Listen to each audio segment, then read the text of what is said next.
Welcome, everybody. Thank you for joining us here on the Infinite Prosperity Podcast.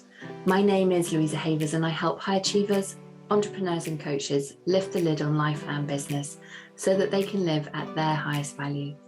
Each episode, we will bring you our favourite founders, CEOs and guest experts to share with you their insights and strategies to expand your wealth consciousness, your spiritual leadership and aligned business strategies. We know that living in alignment with your soul's mission is what fulfills you, and we are here to show you how to achieve this in an energetically aligned way. If you haven't already, be sure to claim your free abundance activation in the Akashic Records. Go to louisahavers.com/gift to unlock your abundance activation today. And if you'd like my support in having aligned success in life and business, then contact me at www.louisahavers.com and let's explore together if it's an aligned match. Get ready to live at your highest value and to expand into your next level of money as you elevate and receive more. You create more for others. Righty-ho, let's dive into today's episode. Welcome to our episode for the Infinite Prosperity Podcast. This week we are talking about LinkedIn and PR strategies to become irresistible to clients with the one and only Karen Yankovich. And I'm so excited to welcome you, Karen. I'm so excited to be here, Louisa. Thank you so much for having me. Oh, thank you. I want to share your bio so everyone can get a sense of how incredible you are and what you've been up to. So you are a LinkedIn strategist, a business consultant and speaker, and the CEO of Up Level Media. And having been there and done that, I love that, in the arena of losing and then refinding a focused approach to business and life, Karen now offers coaching and consulting for entrepreneurs. Her unique speciality blends her get it done attitude with a passion for soulful living in her personal services and online workshops. Karen is the host of the Good Girls Get Rich podcast and LinkedIn evangelist. Oh, I love it. And guides entrepreneurs to creating wealth by combining smart business practices with simple proven systems that develop and maintain strong customer relationships. And she offers results-oriented and expert LinkedIn marketing strategies that position her clients to bring in instant results. Karen, a huge welcome. Wow, you've covered so much in your life. This is phenomenal. Yeah, well, I've been around a while, Louisa. You know, it's not I've been around long enough to have kids and grandkids. So oh wow, well, congratulations on the grandkids. That's so exciting. Yeah, it's so much fun. It's the payoff for all the years of your kids making you nuts, right? Yes. Grandkids are the payoff. My sons are 24 and my youngest is 22 next week, and I do kind of tease them with like, I'm ready to be a grandmother. Like, oh yeah, it's so worth it. It's so much fun. It's so much fun. It really is. It doesn't. So I have 4 kids. You have 3 kids. Two. I went from having, and I was single at the time. So I had me and my 4 kids, 5 of us, and now 3 are married. 4 grandkids, 1 more on the way. We went from like a little teeny Thanksgiving for 5 people to like 13 people in my immediate family in 5 years, so that's what's in your future, Louisa, an explosion of people, which is wonderful. That really does give me goosebumps. Thank you so much. I'm so excited because it's just the 3 of us actually. So it's me and my 2 sons. And so, yeah, Christmas Eve, it's just the 3 of us sitting around the table. Yeah, it becomes, all of a sudden there's an explosion, which is fun, a little crazy, but fun. Oh, I've got that to look forward to. Thank you. That's awesome. So tell us, you mentioned you've been around a while, but have you always been an entrepreneur? I'm going to get you to kind of cast your mind back. You know what? I mean, I think I have. I don't think I knew it early on. My parents are teachers. So I grew up in this, you get a job, you have a paycheck, you have benefits, you have pension, and you retire. You say you start a job when you're 20 and you retire when you're 70 and, in the same job. Like that's how I grew up. And I would say, I can probably off the top of my head list 10 teachers in my family. So my family is not very entrepreneurial.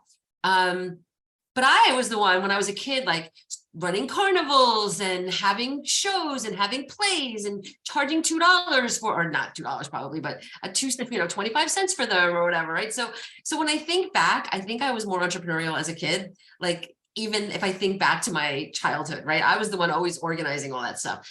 So, but, I got married young, had kids young, and, went down the path of getting a job, right? Having a job. And I worked for the phone company, and it was a great job. I mean, it was a great paying job. But it was definitely not conducive to being around for my kids. You know, it was not at all. And it was hard. And I don't look back at anything with regret, but I can tell you that I'm glad. I wish, I don't even want to say I wish I knew then. One of the things I'm passionate about now is helping people understand that you can create income with and a life that balance each other, right? There's opportunities to do that even at a young age. And I think people that are younger now do have a better sense of that than I had.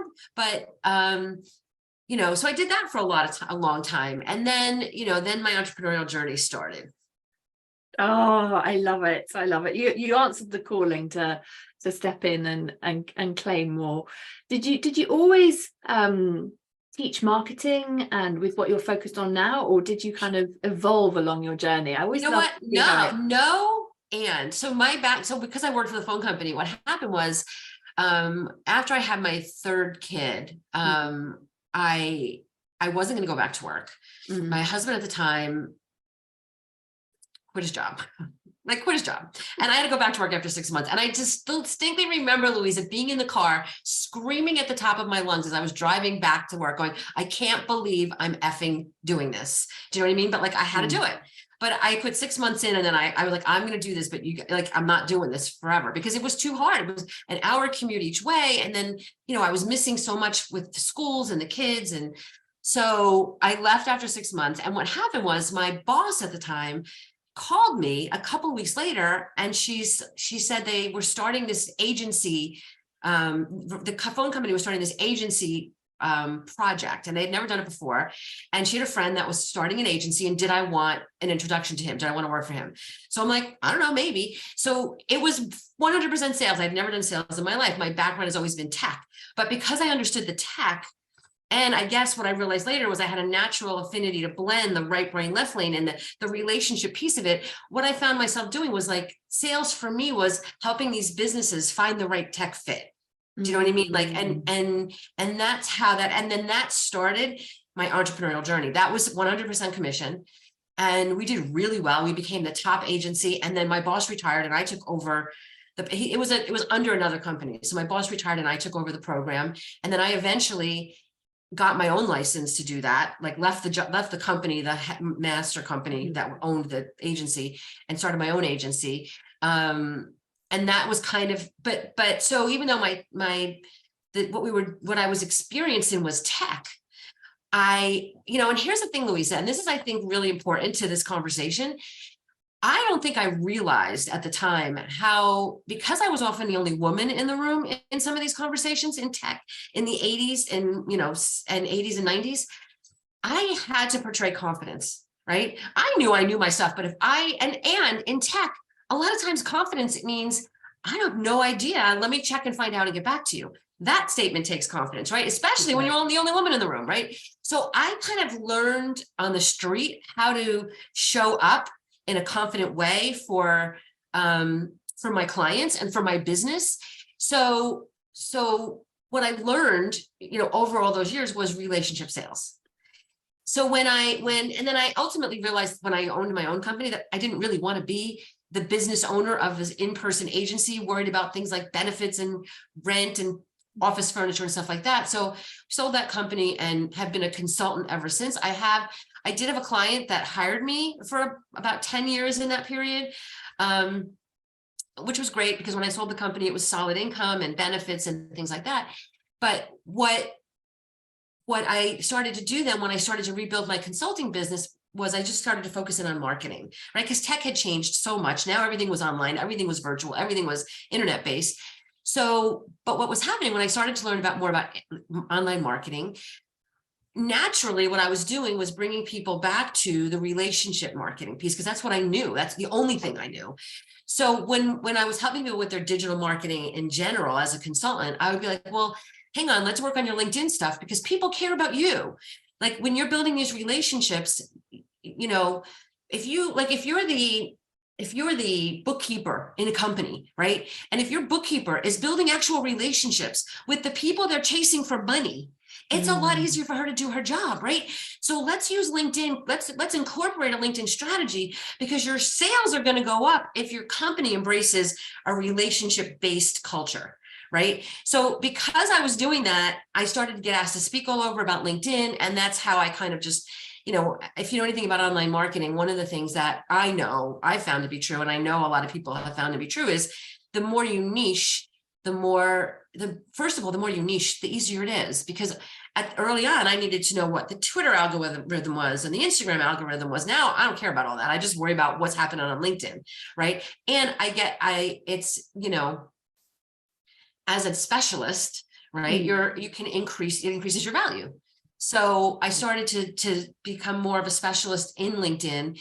I also took a little, I guess, a shiny object journey at one point into doing some work with a PR specialist. But what I realized is that's a relationship based too, right? When you hire a PR company for your business, $10,000 a month, what you're hiring them for is their Rolodex, right? Yeah. They know the people. So I started to incorporate PR strategy so that you're building relationships with the journalists in your industry and even locally, so that you're starting to not just be a consultant or an expert, but you're starting to be known as that and asked to speak as that. And all of those things together helps kind of elevate your brand. So it's less about like LinkedIn strategy and more about like, what do you do? How do you show up like an influencer and like an expert? And how do you build your business from that place in a way that it fits in with your life? That's a lot of talking. Oh, I love that. We really do want to have our businesses fitting around our life and not the other way around. Like, because when you were sharing your story earlier on around how there wasn't really much room for life outside of work, I was like really resonating with that, having done a corporate spin myself as well. And I'm sure there's so many people listening that are thinking, because it's just a recipe for burnout when we're on that hamster wheel. So to be able to, you know what, and sometimes it's okay. Like sometimes everybody's idea of what your life and business should look like is different. Some people want to be home at 3 o'clock to get their kid off the bus. Some people want to work in Italy for a month every year. Some people, it looks different for everybody. So it's okay. And some people, like those years that I worked in corporate, they were, the years in between, they did what they needed to do. My kids were growing up. I was getting divorced. I needed steady income. I needed the health benefits, so it did what it needed me to do at that time. But I also knew it wasn't a forever thing for me. Right. So I'm glad to be helping a lot of people now really understand that they have options and they can create it. Yeah, that's so good. I'm so excited for the future generations, actually, with how so much has changed since the pandemic, with more people coming online, recognizing, oh, hang on, I don't have to do business in the way that I've always done it. And I can build relationships online. You don't have to go down some sort of weird rabbit hole of everything. Suddenly you forget that you're a human being and that the other person on the other side is a human being. And it can look however you want it to look, and, I bet you've got a lot of expertise, not you, I'm sure, but you who are listening, I bet you have a lot of expertise in something that we can whip up kind of throw you in a phone booth and have you coming out looking like Superwoman or Superman, so that people have confidence in investing in you, right? And that's really what it comes down to. Are you doing what you need to do to show up in a way that people have confidence in investing in you? That's exactly it. I love what you're saying there. And I think, I've been a LinkedIn dabbler. I haven't gone all in on LinkedIn. So I love how you've really harnessed LinkedIn and specialized in it. And I do hear so many people talk about the benefits and how, you need to go and get over into LinkedIn and attract your ideal clients in LinkedIn. Why reveal the secret, Cara? Why is it people say it's easy to get results on LinkedIn? Because it's so much less work than any other platform. I'm all about ease, right? I don't want to work hard. I love Gary Vaynerchuk. We're both like Jersey, from New Jersey, but like, I am never going to promote the hustle culture, I like the anti Gary Vaynerchuk, because here's the thing. I have a program that I teach the strategy in, right? And just yesterday we had a group call, and there was a woman on the call, and she was talking about her posts and how many people are seeing it and blah, blah, blah, blah. And I'm listening and helping her. And I went, can we just stop for a second? I said, can you stop worrying about your posts and tell me how many people are on your calendar? Like, all I care about and not all, but 80% of what I care about is who's on your calendar, because that's where the business comes from, right? Let the posting and the reactive stuff, especially post-pandemic, let that be gravy. Make sure, be proactive and fill in your calendar. And she laughed. I mean, so these are people that know this. I am, when I say like beating it into them, and I'm not doing this I'm not one of those people that are in your inbox saying, I can get you 1 million leads. I have no interest in that, because I want this to be very micro-targeted. If you do outreach to 5 people a week, and you can combine that with people that are already in your network, right? Maybe they're people you knew from a prior life, and you just reach out and say, hey, let's connect. What's going on? Some new people, right? Maybe you belong to a chamber of commerce, or some kind of business networking group. Don't connect with everyone, but cherry pick through the directory. Pick out 20 people that you want to connect with. And the conversations aren't, here's what I do, give me your credit card, right? The conversations are, here's what I do, who do you know? Right. And just having 5 of those conversations every week changes everything in your business. And it's the hardest part, especially for women, because we feel like we need to have all of the T's crossed and the I's dotted before we get on the phone. And a lot of times those phone calls we don't know why we're on the phone. Like we're not having a conversation that we know exactly what's going to happen. We want to know, like we want to be prepared, right? You can't be. Sometimes you just have to say, let's see what happens. Let's have a conversation and see if there's an opportunity. And when those opportunities, result in, I need to introduce you to my friend, Mary, right? Now Mary's getting that warm introduction to you, right? If you have 5 calls like that on your calendar every week, your business is going to grow. But here's the thing, you can't do this if you're selling, if you're selling pens, right, you can't be doing this to sell a $4 pen, but you can do it to get a distributor that wants to buy 10,000 of your pens. So you need to be really clear on what the big opportunity is first that you're looking for. And you want to be using LinkedIn to go top down, right? You want to use LinkedIn to your highest ticket opportunities. The very first thing I do when I work with people is get clear on what that is. Like, what is the big ticket offer? And sometimes we have to create it. I'm not looking for people to overcharge. I'm saying, like, dream big. I got 10 grand in my hand. What can you do for me for this $10,000? I want to give it to you. Tell me what you can do to change my business, change my life, change whatever it is you change, right? And then just think about, if you had a budget like that, how could you over deliver to me for that investment? And that's the spot I want you to be when you're having these conversations, because I want you to have the conversation.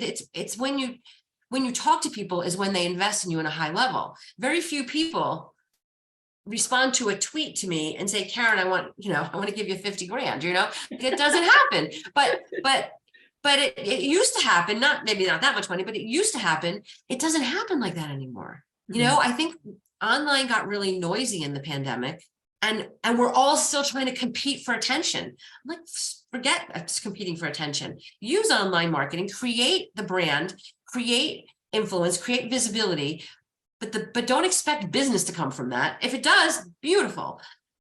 Go out and look for the business. Get on the phone with people. And that's what LinkedIn does. And it's, again, 5 people a week. I am not looking for you to connect with 100 people a month. I don't even want you to connect with 25 people a month.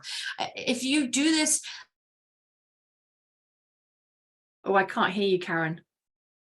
It did the thing you said it was going to do. Okay, so Alf, this is it. Okay, how's that? Yeah. I'm sorry. No, it's fine. It's fine. Okay, what was I saying when it stopped? You were saying, I want you to connect with people,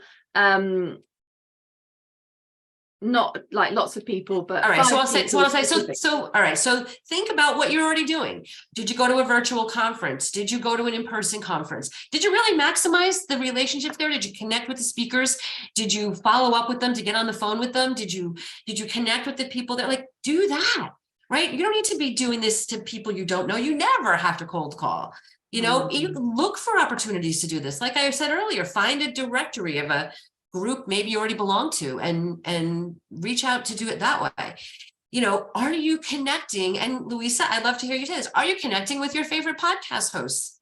Are you saying, I loved your show with Louisa and Karen, that interview was great, tagging Louisa, tagging me? It doesn't happen as often as you think, and I will remember you if you do this, right? And if you think that Louisa or me are people that could be valuable in your life or your business, do that. And, again, all of this is more valuable though if it comes from a really strong LinkedIn profile. So you got to do that piece first. And I'm on a mission this year. No, I can't even talk about profiles anymore. If you don't already know you need to have a great LinkedIn profile, then reach out to me and I'll tell you how we can make that happen on a very inexpensive level. But I want to talk to you about the strategy, but the strategy only works if you're showing up amazing already on your profile, right? And that it makes it so much easier. Your profile's doing a lot of the heavy lifting. I love that, because it's there working. It's always there doing its thing whilst you're off having a conversation with someone else. Right. That's the beauty of being able to be online, and for you. I always talk about your energy and your presence coming through, how you're showing up, whether it's on a podcast or on LinkedIn, and people getting that sense of you. I loved your call to action for people. Sorry, that's my cat. Just 1 second. I thought I'm gonna have to let her out. She was sitting there and I thought we're going to get away with her just sitting there, but no, she just called me out. So where were we before Robin interrupted us? Yes, so being able to really build those relationships online, because I think relationships is absolutely key. Like you're saying, if you're listening to people on podcasts and it's making a difference, then share it and build that network. Talk to your podcast hosts. I just love that, Karen. So that's a great. And it's what we're good at, right? We're good at talking to people, building, even introverts. I did a whole show a couple of weeks ago on LinkedIn for introverts. Even for introverts, it's easier because you've got your profile. You're not walking up to people and sticking your hand out and say, hey, I'm awesome, I'm amazing, right? You're going to just reach out to them, and then you're going to connect them on LinkedIn, and they're going to go, wow, she's awesome and amazing, right? So let the profile do all that for you. Oh. And you know what? Louisa, I'm going to say this, and you tell me if you don't want me to say, can I throw a link out to a training program? Please do. Yes. Okay. So, and I mentioned earlier, if you need help with your profile, go to linkedinprofiletraining.com, and we've got a very inexpensive way to help you with that. I just want it done. I want it done and off your plate so I can talk to you about strategy. I love it. It's having those foundational pieces in place, isn't it? And then you can really dive in and expand and help people with how, who they be as a person and how they want to help other people. Karen, do you work with all business owners or coaches? It's interesting. And this is part of a conversation we had earlier about niching, right? Niching doesn't mean you can't work with other people, right? So my podcast is called Good Girls Get Rich. My LinkedIn strategy program is called She's Linked Up. So I focus primarily on helping women, not because I care about what your body parts are, how you identify, but because I think women need a leg up with this. I don't think we do as good a job building our networks as men do. But I work with men and women and business owners and businesses of all sizes to help them create their strategy. I just think that there was a hole in the market for women to really be supported with this. And I wanted to make sure women felt confident on LinkedIn and didn't feel like it was all left-brained and old and corporate-y. I wanted them to understand they're missing out on the biggest opportunities and no disrespect to Instagram and Pinterest, but spending all your time on Instagram and Pinterest, that's who you're hanging out with. The people with the money are hanging out on LinkedIn. I want more women to have more money. So let's hang out on LinkedIn with the people that have more money. Yes, that's a very direct call to action. Get over onto LinkedIn if you're not already. I'll stop dabbling on LinkedIn and get over onto LinkedIn. I do love LinkedIn. It's one of those things that, like you were saying earlier, about focusing down and becoming a specialist on an area. So Facebook's been the land that I've been playing in that has been my specialist area for years. But it is always good to be able to, that said, not have all your eggs in one basket so that you can. Yeah. And so let me give you a little bit of a piece of strategy on that. Like if you're hanging out on Facebook, go to the Facebook groups that you hang out in and find the moderators and the admins, and then go to LinkedIn and connect with them. And now you're connecting with the people that run the Facebook groups, and maybe there's an opportunity to collaborate, right? As opposed to just being one of the many in the group, build relationships with the people that run the Facebook group. So there's strategies to, to work with all the, it's not, I'm not saying you never should be on any other platform. I'm saying let's use LinkedIn though to build relationships to maximize the work we're doing on some of the other platforms. There's so much there, Karen. Thank you so much, because I think there's some real key things that people can take away and implement immediately. That, like you were saying about sharing your podcasts that you're listening to, giving people a shout out, that's building relationships, networking with the right people online, the leaders online, not necessarily just everybody as part of the masses in the group. I think those are really some smart tips that people can do straight away to be able to elevate their profile online and their positioning online, because it is around being able to be seen as a leader in your field online, as well as being able to build those relationships and getting to know people. Yeah, that's what it is. It's ultimately about. There's been so much that we've chatted about. I could chat to you forever. You'll have to come back. I'm happy to. I can talk about this, as you can imagine, all day. Yeah, there's so much, isn't there? What would you say? What are the sort of top 3 tips that you probably covered some of them already, but that you would like people to kind of I mean, first and foremost, make sure your profile's taken care of, and I say it a little flippantly, like I'm so tired of talking to people about profiles, but I say that because it's like, come on, let's move on. Like we all know that everybody's online. We're on Zoom calls and everybody's Googling you and your LinkedIn profile's coming up. Great, like take care of it. But do that piece and make sure it's not, when you do it, understand that your LinkedIn profile, your resume is all about who you used to be, right? Your LinkedIn profile should be about the person you're becoming, like dress for the job you want, right? So be forward facing when you create your profile. It's not done just if it tells me that you are really expert in Word or Excel. Nobody really cares about that. They care about what you could do for them. So when you're writing your profile, kind of keep all of that in mind. But then, it all comes down to outreach.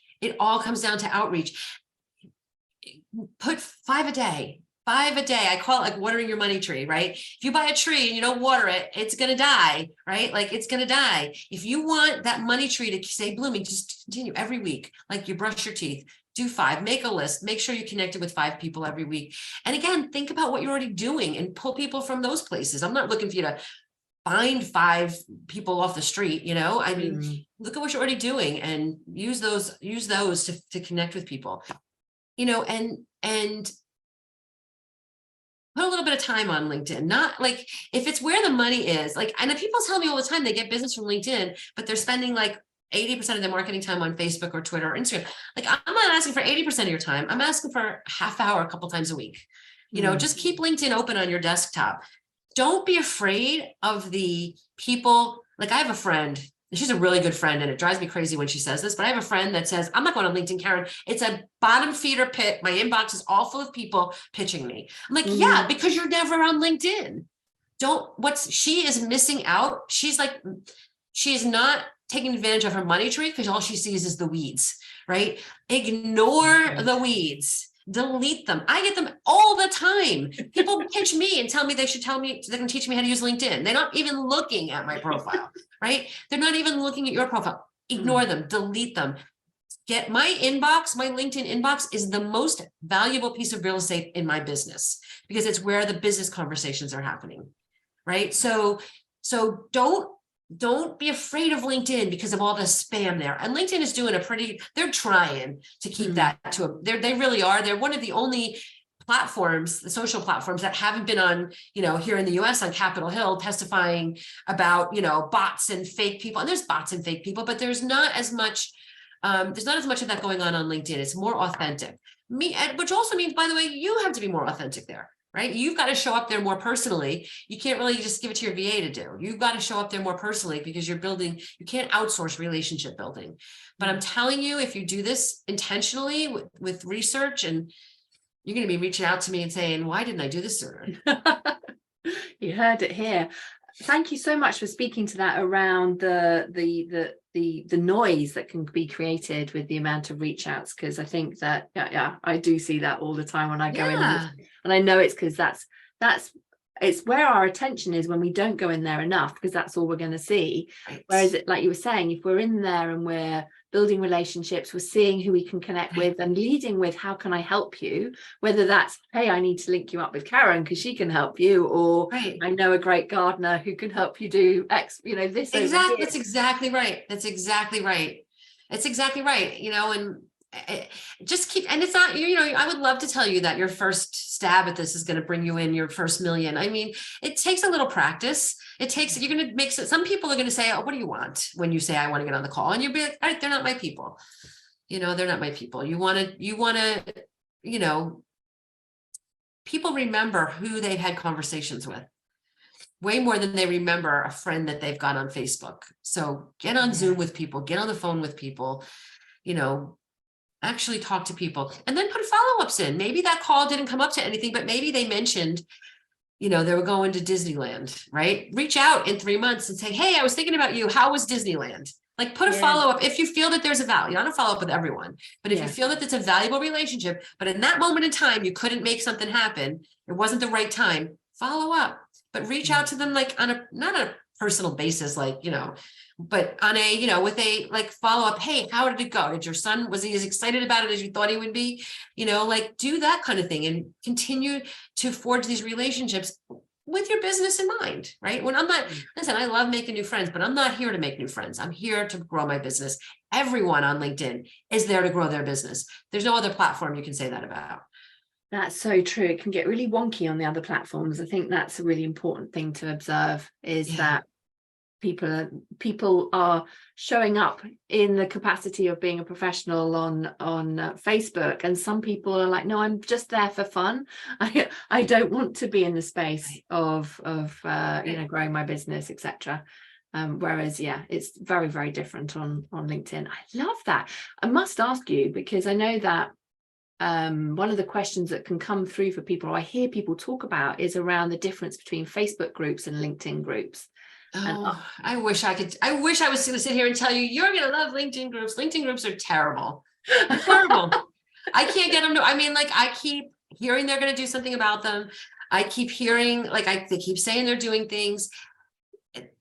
And there are probably some LinkedIn groups that could be valuable. Where they can be valuable to you is mining the group, right? So let's say you, again, who's the group owner, or are you connecting with them?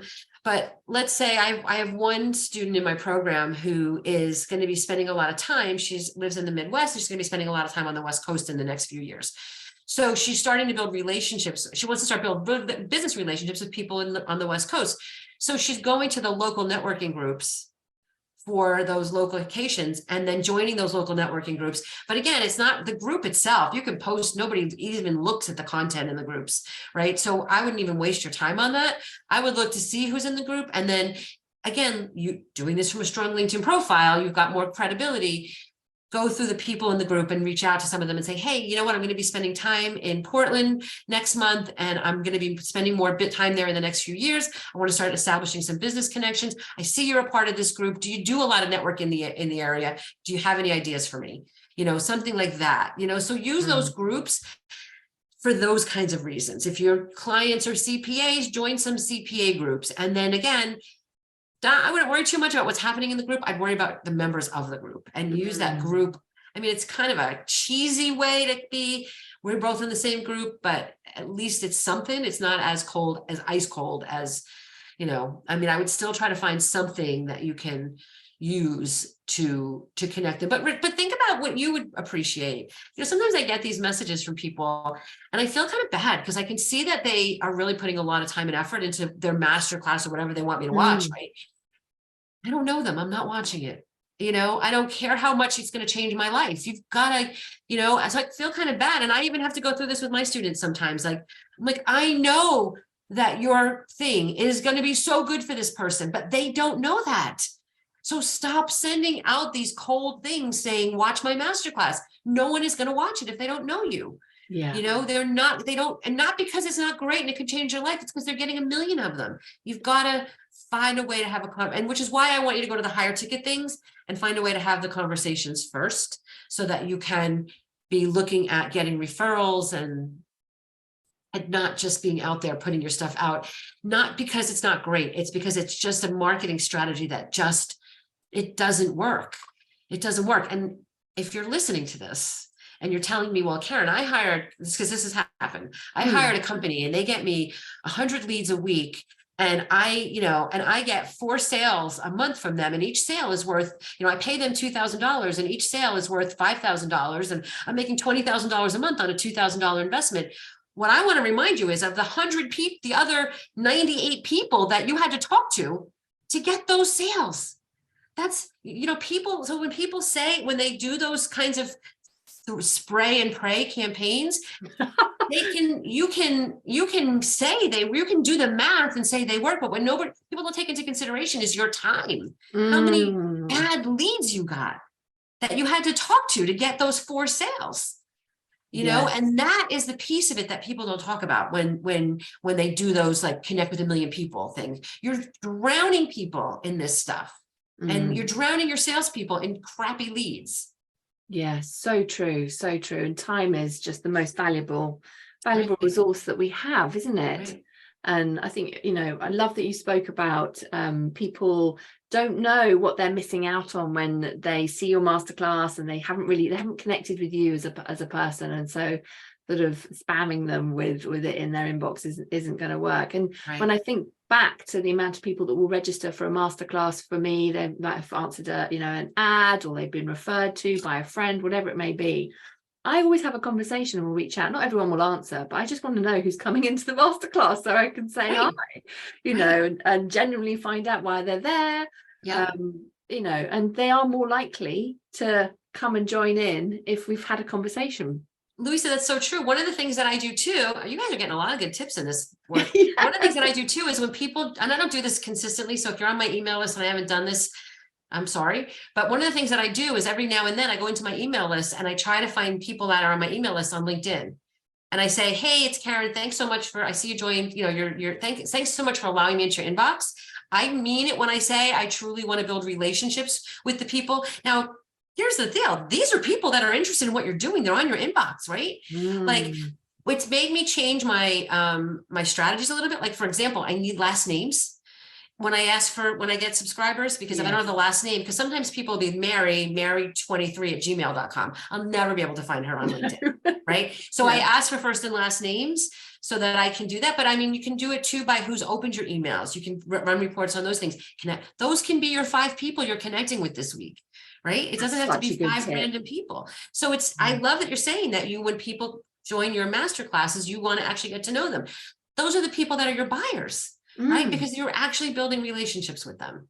Yeah, it is, isn't it? It's all about relationships and just being able to find the ways that we can invest time to see how we can help people and build those relationships and create that beautiful network of people that we can then refer people to as well. Because I always think that it's wonderful when someone shares, I'm looking for X, Y, and Z, and then you can say, I know the exact person for you. And that only comes through knowing who you're connected with. Exactly. It's so important. Exactly. Oh, Karen, this has just been fantastic. I'm sure everyone's been taking loads and loads of notes. I hope so. I really, like I said, my goal, more wealthy women in the world, or more wealthy people in the world, right? But more wealthy women primarily, because we need to, we have a little bit of a gap we got to fill the gap. That's exactly what I love as well. I love helping people to break through their income ceiling and to master their mindset and energetics around that as well. So excited. How can people find you, stay connected with you? Well, I would love for you to connect with me on LinkedIn. I'm at Karen Yankovich across all social media. And I also have a free masterclass. You can watch it. So if you just go to KarenYankovich.com/masterclass, it just gives you a little bit of a sense of the process that I teach. And you've got a lot here, but if you want to connect the dots, take the masterclass. We're not selling anything on the masterclass. It's just, in fact, if you want to know what it looks like to get some help, book a call, and all those links are all over the place as well. And check out my podcast, Good Girls Get Rich. Yes, I love it. Thank you so much, Karen. Thank you everybody for joining and listening to us this week. And do give us a shout out on social media, on LinkedIn. if you found this, I know you will have found this episode useful, so that we can connect with you. And of course, as ever, you're invited to join us in our Facebook group, the Money Kinesiology group for 6 and 7 figure CEOs, which is on Facebook, and share your thoughts and on our podcast there as well. Till our next episode, sending you all lots and lots of love. Namaste. Thanks for listening to the Infinite Prosperity Podcast. And if you like what you've heard and want to know more, please go to louisahavers.com. We just appreciate you so much. So thank you for listening and hanging out with us. If there's anything that we can do for you, you can email us at louisa@louisahavers.com. Let my team know if you have any ideas for shows that you'd love to hear or topics you want me to talk about. Really looking forward to hearing from you. All right, that is it for this week, everybody. Thank you so much for joining us for today. Looking forward to connecting with you again. Until next time, namaste.